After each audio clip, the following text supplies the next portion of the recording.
The Velroth Commerce Station was one of the largest trading hubs in the galaxy. It floated in the darkness of space like a metal city, home to millions of aliens from 100 different worlds.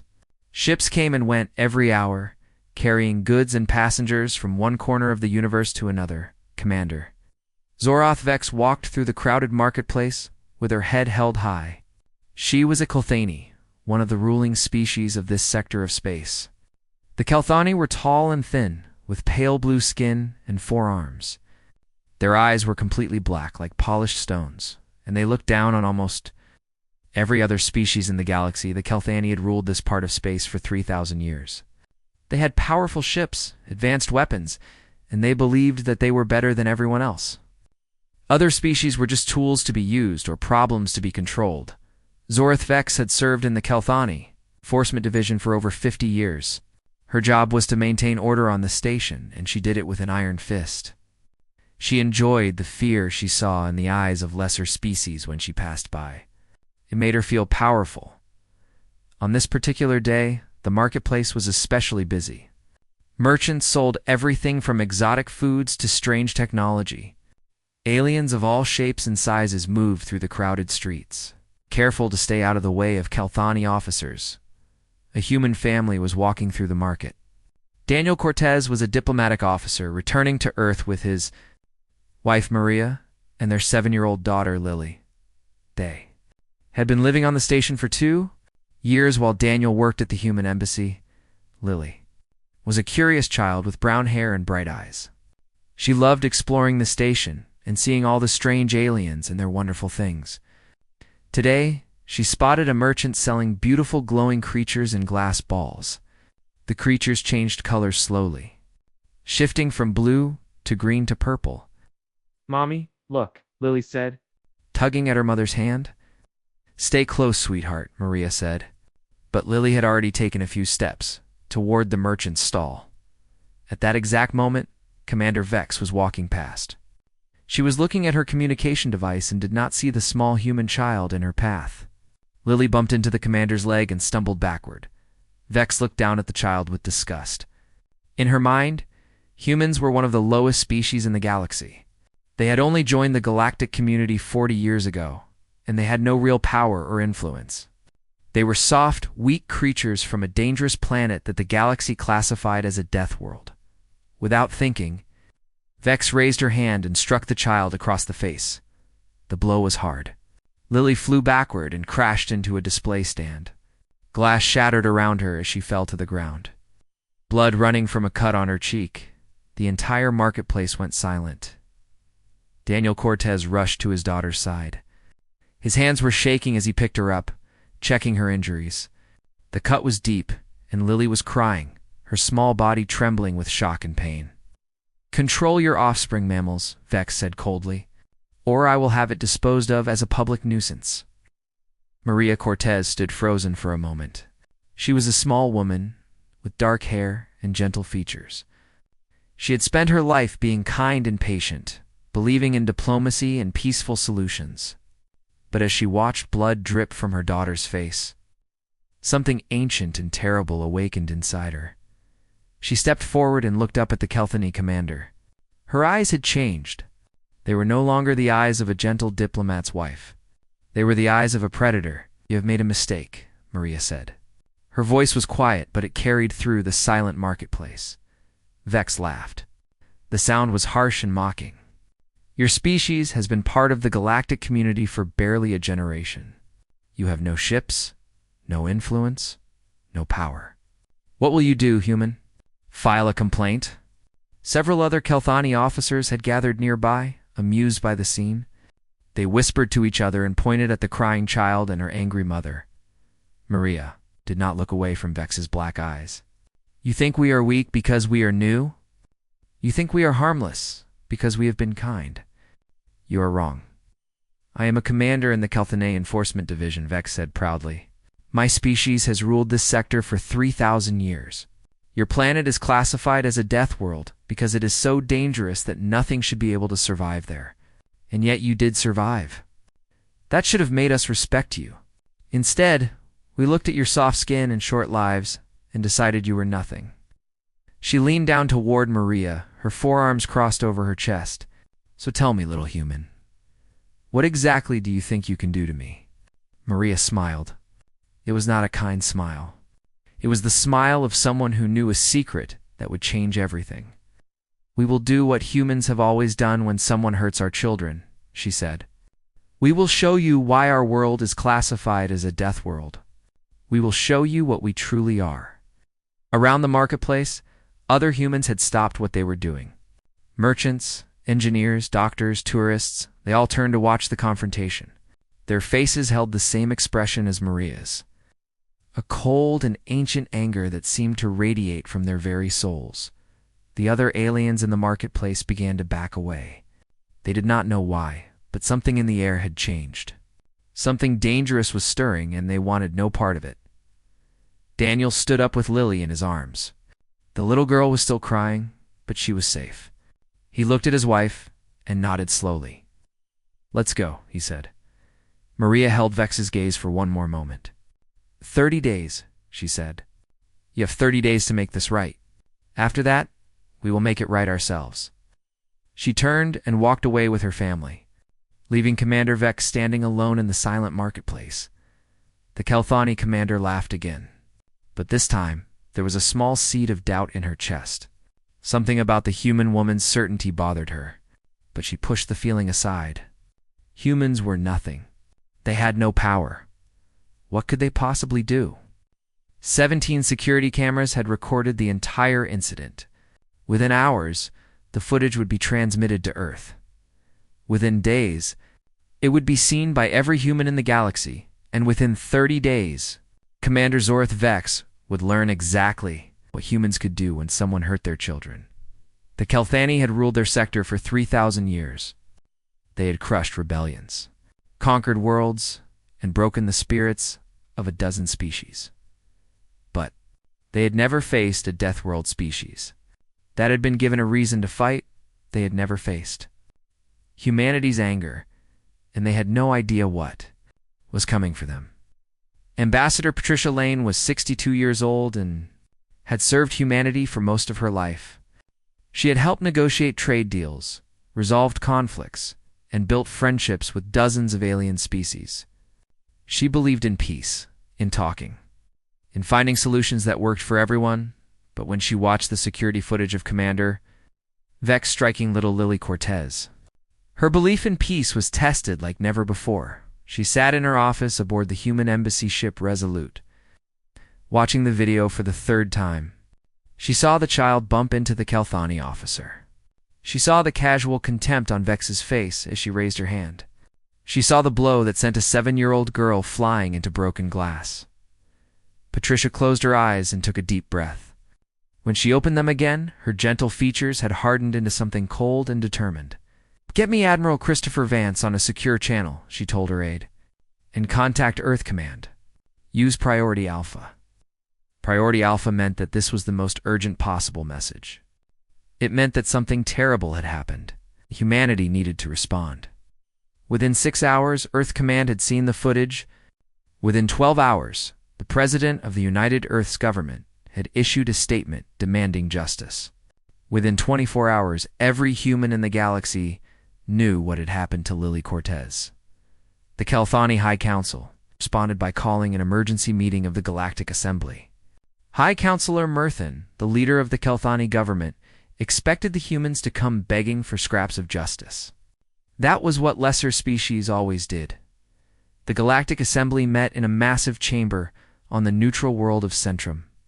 Representatives from 40 species sat in curved rows of seats. Looking down at a central platform where speakers addressed the gathering, Ambassador Lane stood on that platform, facing the most powerful beings in the galaxy. She was small compared to most of the aliens in the room, but she stood straight and spoke clearly. 40 days ago, a Kelthani officer struck a human child, she said. The child was 7 years old. She had done nothing wrong. The blow was captured on 17 security cameras and witnessed by hundreds of people. She pressed a button, and the footage played on screens throughout the chamber. The aliens watched in silence as little Lily was struck and sent flying into broken glass. The human government demands the following, Patricia continued. First, Commander Zoroth Vex must be surrendered to human custody to face trial for assault on a minor. Second, the Kelthani High Council must issue a formal apology. Third, the Kelthani government must pay compensation of 500 million galactic credits to the Cortez family. High Counselor Murthan stood up from his seat. He was ancient even by Kelthani standards. With pale skin that had turned almost white and eyes that held centuries of cruelty, the commander's actions were within acceptable parameters for maintaining public order, Murthan announced. The human child was in violation of proximity regulations. She collided with an officer of the Kelthani Enforcement Division. The officer responded appropriately. Case dismissed. Murmurs of agreement rippled through the chamber. Most species had learned to accept Kelthani judgment without question. It was easier than fighting. Ambassador Lane did not move. I will ask one more time. Will the Kelthani government meet our demands? Murthan laughed.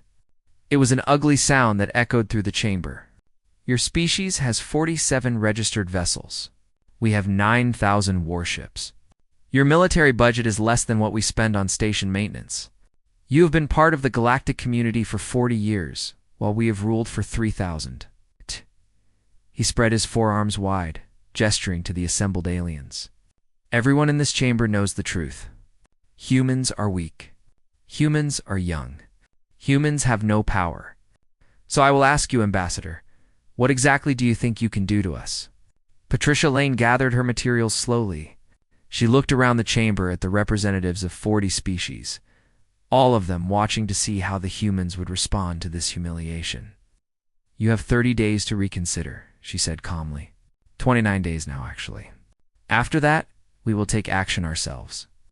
She walked out of the chamber without looking back. The Kelthani were still laughing as the doors closed behind her. Over the next 4 weeks, something strange began to happen across the galaxy. Human workers started leaving their jobs. Human freighters stopped making deliveries. Human engineers packed up their tools and headed back to Earth. At first, nobody noticed. Humans made up such a small part of the galactic workforce that their absence seemed unimportant. Then the problems began. On Kelthani Station 7, cooling systems began to fail. The station commander called for repairs, only to discover that the human engineers who had designed the systems had all departed.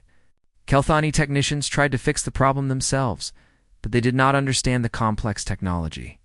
Temperatures rose dangerously high, and 2 sections of the station had to be evacuated. On the agricultural world of Verdes Prime, crop yields dropped by 40%.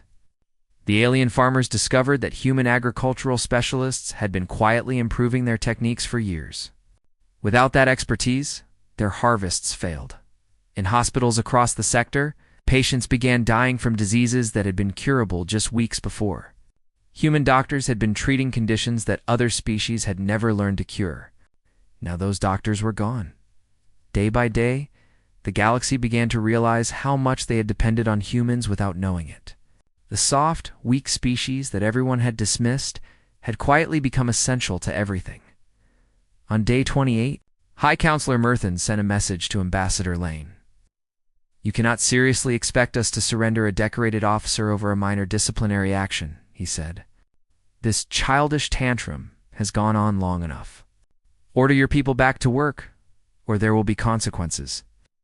Ambassador Lane smiled at the screen. One day remains, Counselor. I suggest you use it wisely. She ended the transmission before he could respond. Murthan stared at the blank screen, feeling something he had not felt in centuries. It was small and cold, sitting in his chest like a stone. It was fear, but he pushed it aside. Humans were nothing. They had no ships, no weapons, no power. They were bluffing. They had to be bluffing. On day 30, he received word that Ambassador Lane had left Centrum and returned to Earth. All human diplomatic staff across the galaxy had been recalled. All human civilians had been evacuated from Kelthani. Space. Something was coming, and for the first time in 3,000 years, the Kelthani did not know what it was. On day 31, The Kelthani early warning system detected something impossible. A massive gravitational disturbance appeared at the edge of their home system. It was the signature of ships dropping out of faster-than-light travel, but the readings made no sense. They were too large. There were too many of them. Admiral Keth Vorak commanded the Kelthani home fleet from his flagship, the Eternal Dominion. He was a veteran of a dozen wars and had never lost a battle. When his sensors finally resolved the image of what had arrived, he felt his blood turn to ice. The human fleet had come.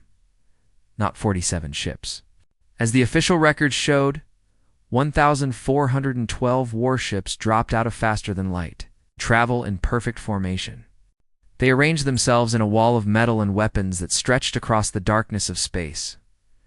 Admiral Vorak stared at his display screen, unable to believe what he was seeing. The ships ranged from destroyers that matched Kelthani cruisers. In size, 2 massive battleships that dwarfed anything in his fleet. But it was the ship at the center of the formation that made his hands tremble. The human flagship was a monster. It measured 18 kilometers from end to end. A mountain of black metal covered in weapons that Kelthani sensors could not identify. Along its hull, in letters large enough to be seen from space, was painted a single word: Judgment. How is this possible? Vorak whispered. His tactical officer was scanning the human fleet, his 4 hands flying across control panels. Admiral, these ships. Our sensors cannot identify most of their weapons. Their shields are generating power readings that should be impossible. Their armor appears to be made of materials we have never seen before. Vorak turned to his communications officer. Contact the High Council. Tell them he was interrupted by an incoming transmission. It was broadcast on all frequencies, overriding every security protocol the Kelthani had ever developed. On every screen in the system, a human face appeared. Admiral Christopher Vance was 63 years old. His hair was gray, his face was lined with wrinkles, and his eyes were calm and cold, like deep water. He sat in a command chair that looked like a throne, surrounded by displays showing the positions of his massive fleet. This is Admiral Vance of the United Earth Navy, he said. His voice was quiet, but it carried weight that made strong beings tremble. 40 years ago, you welcomed us into the galactic community. You looked at our small ships and our young civilization, and you decided we were nothing. He paused, letting his words sink in. You classified our homeworld as a Category 7 death world. You knew that our planet tried to kill us every day. We had survived ice ages and plagues and disasters that would have wiped out most species. You knew this, and instead of respecting us for our survival, you dismissed us as weak. Admiral Vance leaned forward in his chair. You were wrong. For 40 years we have been watching you.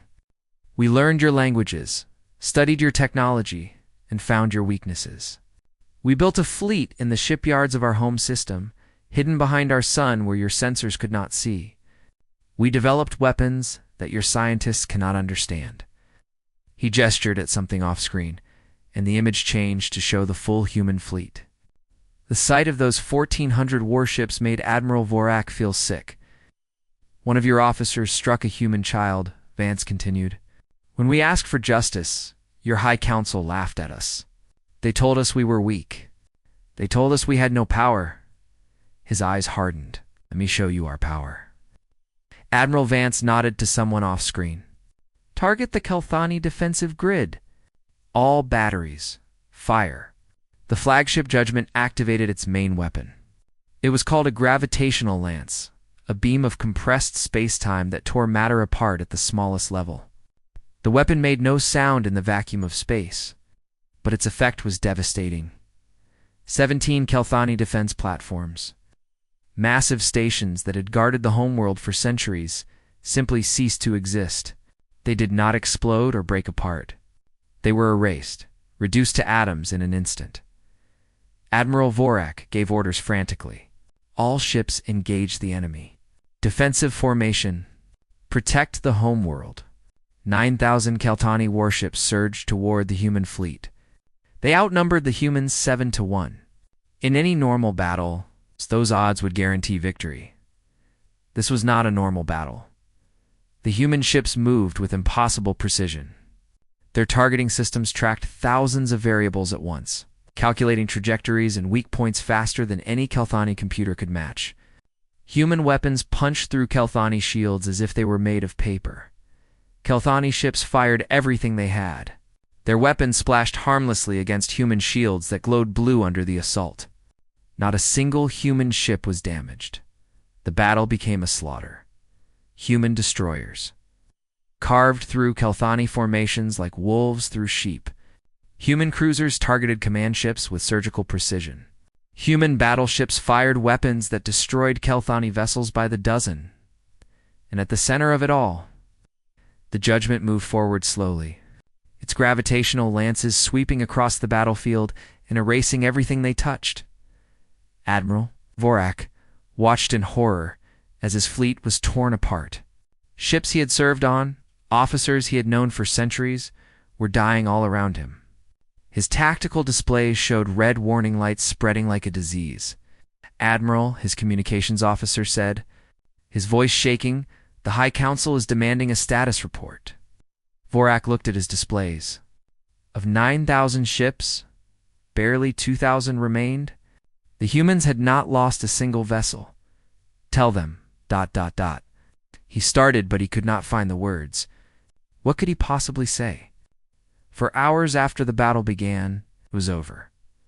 The Kelthani fleet had been reduced to scattered debris floating in the darkness. Admiral V. Orak's flagship had been destroyed with all hands. 2 billion Kelthani on the homeworld looked up at their sky and saw human ships blocking out the stars. Admiral Vance appeared on their screens once more. "Your fleet is gone," he said simply. "Your defensive grid is gone. Your ability to resist is gone. You have 1 hour to surrender, Commander Zorothvex, or we will begin landing troops." He paused, and something almost like sadness crossed his weathered face. "We did not want this war. We came to the stars hoping for friendship. We asked only for justice, and you laughed at us. Remember that. Remember that you chose this." Transmission ended. On the Kelthani homeworld, 2 billion aliens waited in terror for what would come next. They had believed themselves to be the masters of this sector of space. They had believed that no one could challenge their power. They had been wrong, and now they would pay the price for hurting. A human child. High Counselor. Murthan stood in the ruins of the Kelthani High Council chamber. The great dome that had stood for 2,000 years was cracked and broken. Dust and debris covered the ornate floor where generations of Kelthani leaders had walked with pride through the shattered windows. He could see human dropships descending through the atmosphere like metal birds of prey, hundreds of them, carrying thousands of soldiers from a world that was supposed to be weak and harmless. His communication device buzzed.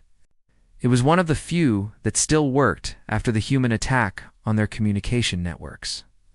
"High Counselor," a frightened voice said, "the humans are landing troops in every major city. Our ground forces are surrendering without fighting. They say they saw what happened to the fleet, and they do not wish to die for nothing." Murthan closed his eyes. 3,000 years of Kelthani rule was ending in a single day. Everything his species had built, everything they had conquered, was crumbling around him. He pressed the button to transmit a message on all frequencies. "This is High Counselor Murthan. I am calling for Admiral Vance. We surrender. We accept all human demands. Please, show mercy." The response came within seconds. Admiral Vance's face appeared on the screen, calm and unreadable. "Surrender Commander Zorothvex," he said, "and we will discuss terms." "She will be delivered to you immediately," Murthan said. "You have my word." The transmission ended. Commander Zorothvex had been hiding in a bunker beneath the capital city since the battle began. She had watched the destruction of the Kelthani fleet on a small screen, growing more and more terrified with each passing hour. Just 32 days ago, she had struck a human child without a second thought. She had laughed at the child's mother. She had been certain that her species' power would protect her from any consequences. Now Kelthani security forces were breaking down her bunker door. "Commander Vex," the lead officer said, "you are to be surrendered to human custody by order of the High Council." "You cannot do this," Vex screamed. "I am a decorated officer. I was maintaining public order." That creature was in violation of proximity regulations.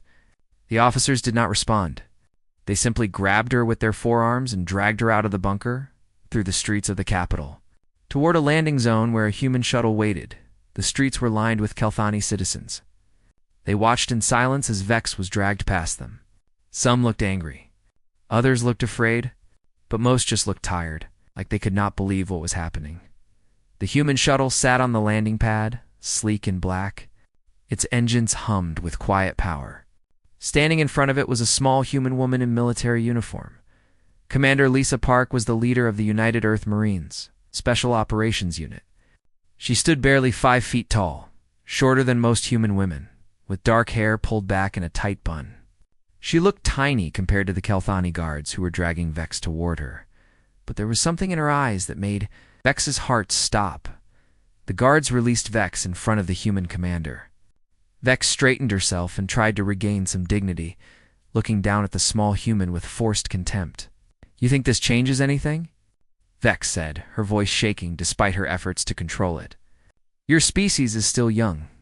We have existed for millennia. We will rebuild. We will remember this humiliation. And one day, we will make you pay." Commander Park smiled. It was not a friendly smile. "Good," she said. "Remember this day. Remember every detail. Remember the sound of your ships exploding. Remember the sight of human soldiers walking through your cities. Remember the feeling of being powerless against a species you thought was beneath you." She stepped closer to Vex, close enough that the Kelthani could see every detail of her face and remember why it happened. One strike. One casual blow against a 7-year-old girl who had done nothing wrong.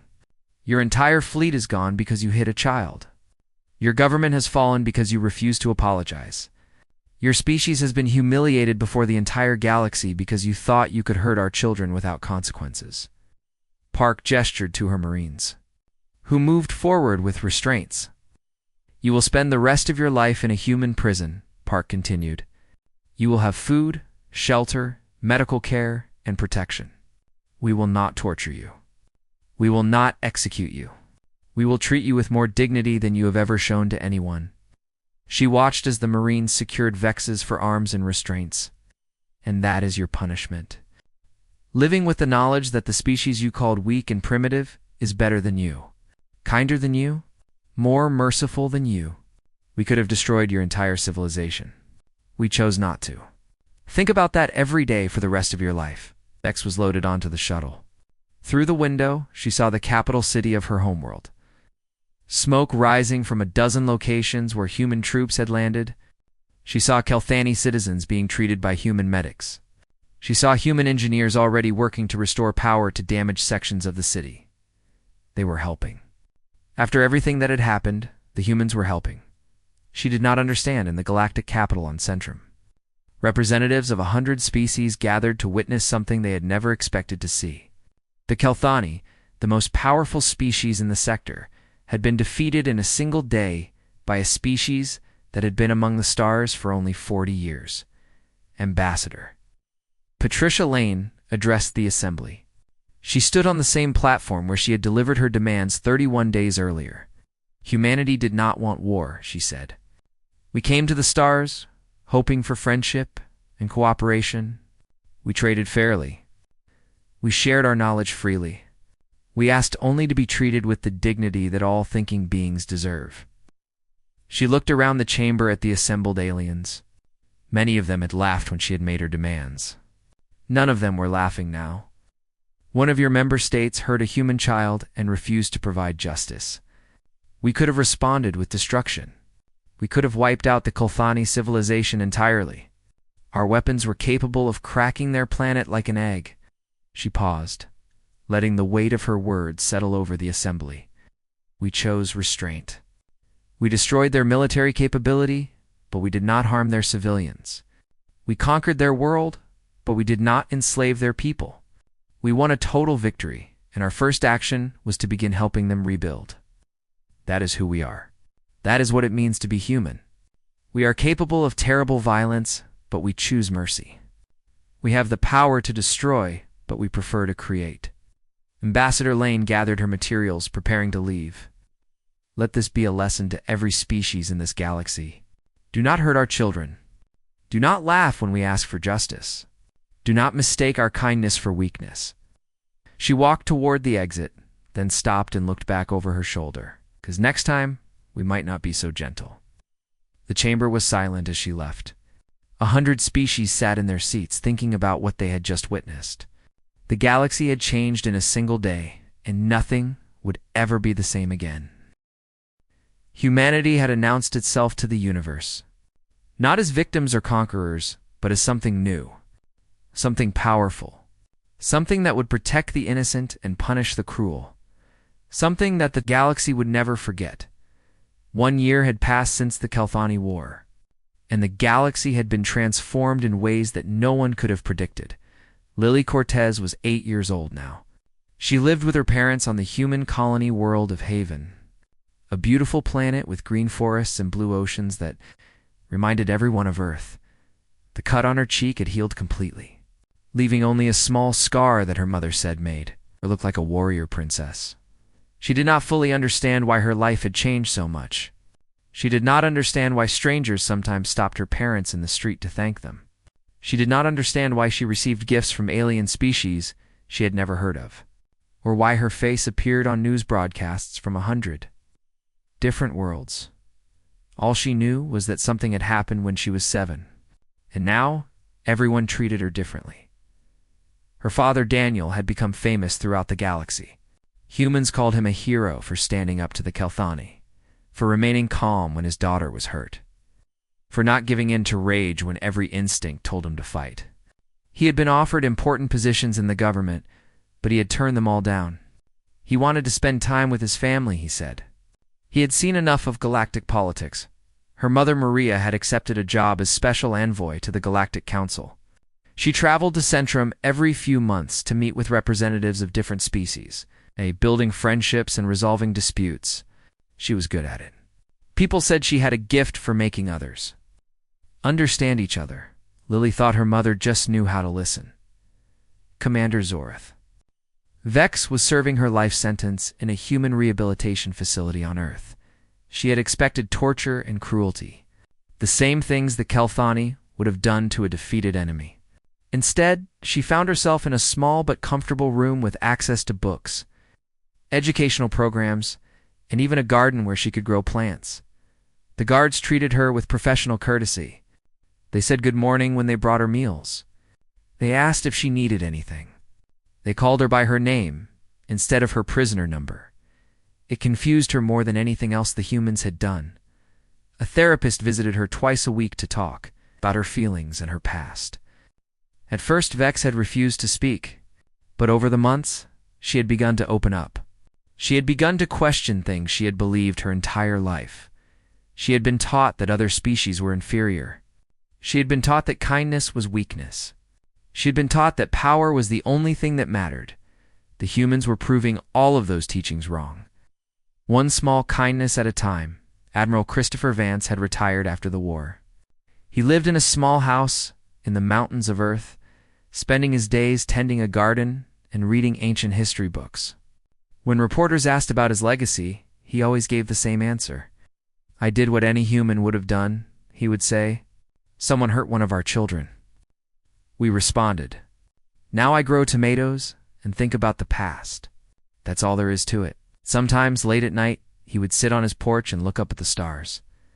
He would think about the battle, about the ships that had burned under his command, about the lives that had been lost on both sides. War was terrible, even when it was necessary. He hoped humanity would never have to fight like that again. The HFY Dominion still existed, but it was very different now. Their military had been reduced to defensive forces only, barely enough to protect their own borders. Their government had been reformed under galactic supervision, with representatives from other species ensuring they treated everyone fairly. It would take generations for them to rebuild what they had lost. But some of them were already beginning to see that their old ways had been wrong. They were beginning to learn that true strength came not from dominating others, but from earning their respect.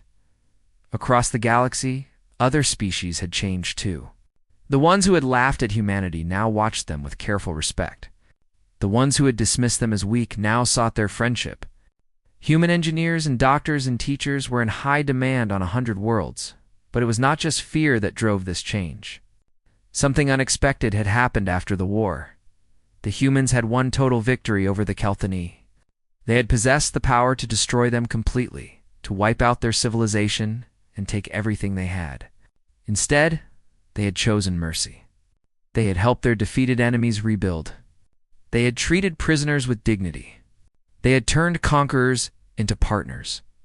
The Vorath Collective, an ancient species that had watched galactic politics for 10,000 years, released a statement that was studied by scholars for generations. "We have witnessed the rise and fall of 100 civilizations," the statement read. "We have seen conquerors and liberators, tyrants and saviors. We have seen species that ruled through fear and species that ruled through wisdom. The humans are something new. They are capable of terrible violence, but they choose restraint. They have the power to destroy, but they prefer to build. They fight with the fury of a Deathworld species, but they make peace with genuine kindness. We believe they are exactly what this galaxy needed. A species that shows us all what we could become if we were brave enough to choose compassion over cruelty." On the anniversary of the war's end, a memorial was unveiled on Velrath Station. It stood in the marketplace where Lily Cortez had been struck. A simple stone marker surrounded by flowers from 100 different worlds. The inscription read, "In this place. A child was harmed, and a galaxy was changed. May we always remember that the measure of a civilization is not its power, but how it treats the powerless." Thousands of beings attended the ceremony. Humans and aliens stood side by side, united by a shared understanding. Some had come to honor humanity's strength. Others had come to acknowledge their own past mistakes. Lily Cortez was there with her parents. She was taller now, and the curious light in her eyes had grown brighter with each passing year. She read the inscription slowly, sounding out the bigger words.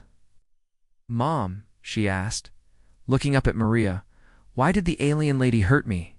Maria knelt beside her daughter, taking her small hands in her own. "Because she forgot something important, sweetheart. She forgot that every child matters. She forgot that every person deserves to be treated with kindness.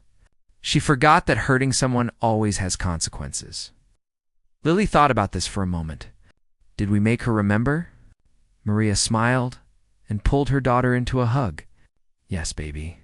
We made everyone remember." Above the station, human ships patrolled the stars with weapons cold and silent. They were guardians now, not conquerors. They protected a peace that they had built through strength and maintained through mercy. The galaxy had learned its lesson. There would always be conflicts and disagreements, problems that needed solving and wrongs that needed righting. But now there was a species that showed everyone a different way. A species that had crawled out of a death world and reached for the stars. A species that had been tested by violence and had chosen peace. A species that had been given the power to destroy and had used it to protect. Humanity had found its place among the stars. Not as masters or servants, not as conquerors or victims, but as something the universe had never quite seen before. A species that was strong enough to be gentle. And in the end, that made all the difference.